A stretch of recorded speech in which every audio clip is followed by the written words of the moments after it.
भारत की संसद 3 हिस्सों से मिलकर बनी होती है, राष्ट्रपति, राज्यसभा और लोकसभा।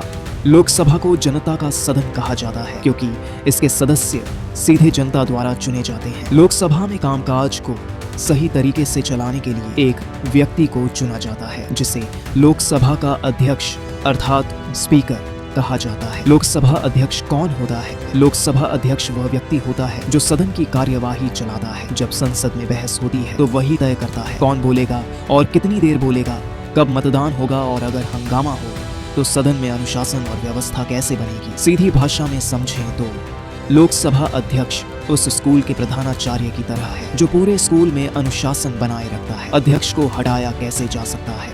भारत के संविधान का अनुच्छेद 94 और 96 यह बताता है कि लोकसभा अध्यक्ष को उनके पद से कैसे हटाया जा सकता है। इसके लिए एक विशेष प्रस्ताव लाया जाता है। प्रस्ताव अर्थात अगर लोकसभा के कुछ सदस्य यह लिखकर कहते हैं कि हम चाहते हैं कि अध्यक्ष को उनके पद से हटाया जाए तो यह लिखित मांग ही प्रस्ताव कहलाती है।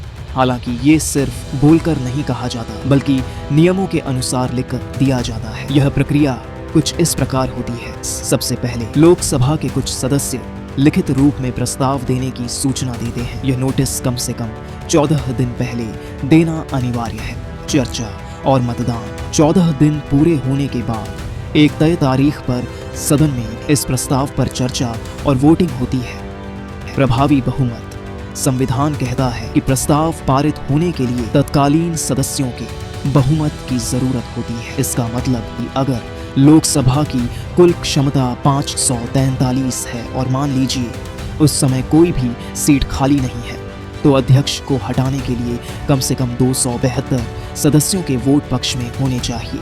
यदि सदन में कुछ सीटें खाली हैं, सीटें खाली मतलब कि मान लीजिए किन्हीं कारणों से कुछ सांसदों के इस्तीफे, मृत्यु या अयोग्य घोषित होने के कारण 13 सीटें खाली हैं, यानी तत्कालीन सदस्य 530 है तो अब बहुमत इस 530 पर गिना जाएगा, ना कि 543।